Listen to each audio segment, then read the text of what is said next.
When it comes to expressing ourselves in speech or writing, we are not limited to using the conventional phrases available to us such as noun phrases, adjective phrases, adverb phrases, etc. In day-to-day conversations and writing, we also make use of gerund phrases in expressions. In this article, you will learn the meaning of gerund phrases, their examples, functions, how they are formed and other interesting features. What are gerund phrases? Gerund phrases are phrases made up of a verb ending in ing, and other elements that give more information about it. To better understand the concept of gerund phrase, you need to have an understanding of what a gerund is. A gerund is simply a verb ending in ing that performs the same functions as a noun. Take for instance, singing is my favorite hobby. In the sentence above, you can see that the gerund, singing, acts as a noun by occupying the subject position. It is also the subject of the complement, my favorite hobby, which seals its position as the subject of the sentence. Having that in mind, a gerund phrase, then, comprises of a verb ending in ing, together with other constituent elements that serve the purpose of qualifying the gerund, and adding more context to it while acting as nouns. Take for instance, singing without auto-tune is really underrated. In the example above, you can see that the gerund, singing, now has new words attached to it, and they all occupy the same position in the sentence, subject position. We know this because they all appear before the linking verb in the sentence, is. Their new words, without auto-tune together form a prepositional phrase, but when added to the gerund, they take on the role of qualifiers. It is important to note that the head word of a gerund phrase must be a gerund, because the phrase is named after it. Also, they are the most important elements in the phrase without which it cannot be formed. You will find more information on this as you progress in reading. Examples of gerund phrase. She enjoys going on vacations with her friends. Some children prefer playing in ice when it's snowing. Cooking for an extended family can be very tasking. The important thing is doing what you are asked to do. His biggest regret was waking up late on Saturday.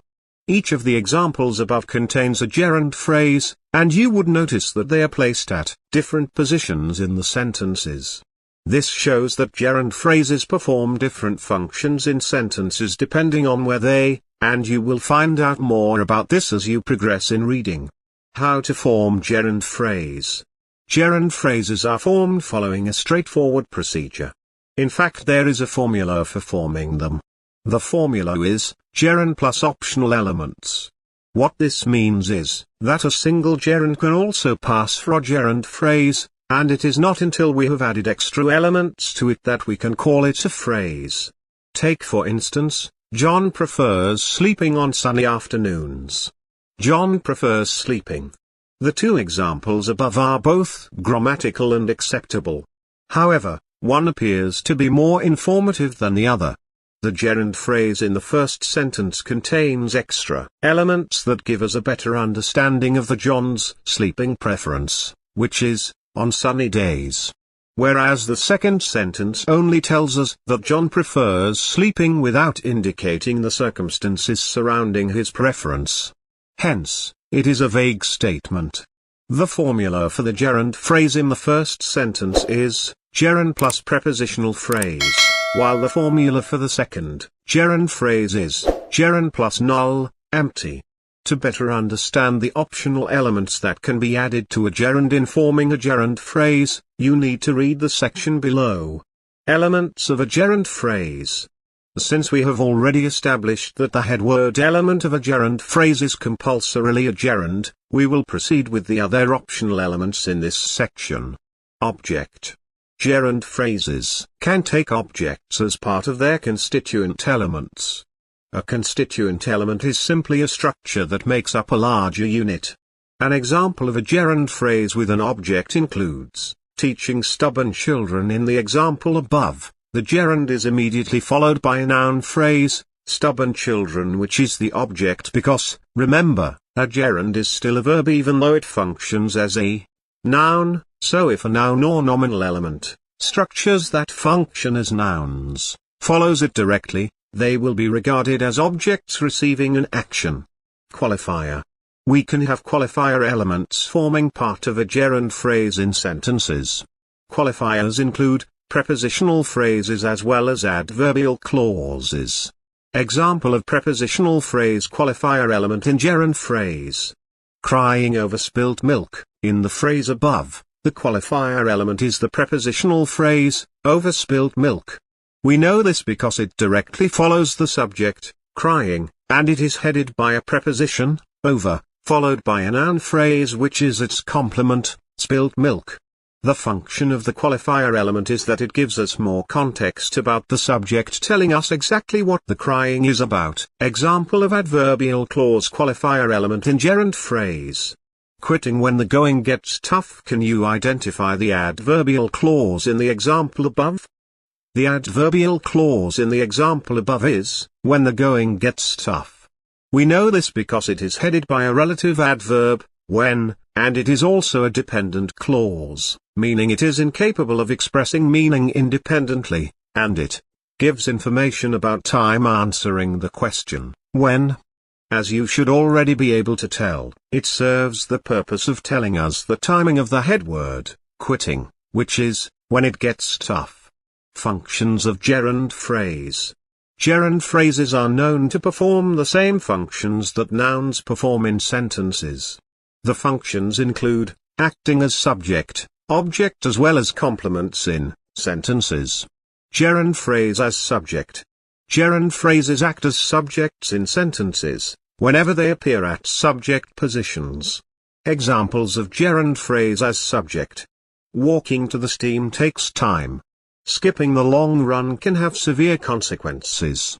Waiting for the right time may never get you prepared. Each of the gerund phrases above function as subjects in their respective sentences, because they occupy the subject positions performing the actions. Gerund phrase as object. Gerund phrases function as objects in sentences, whenever they appear at object positions. Examples of gerund phrase as object. She likes talking when she is comfortable. The Simpsons hate repeating themselves to strangers. Mr. Donaldson prefers going on hikes whenever he is free. Each of the gerund phrases above function as objects, because they occupy the object positions receiving the actions of their respective verbs. Gerund phrase as complement. Gerund phrases function as complements in sentences whenever they appear after linking verbs. Examples of gerund phrase as complements. Their favorite chore is washing the car on Saturdays. His biggest fear was watching his business crumble. The most terrifying thing is knowing you can't save everybody.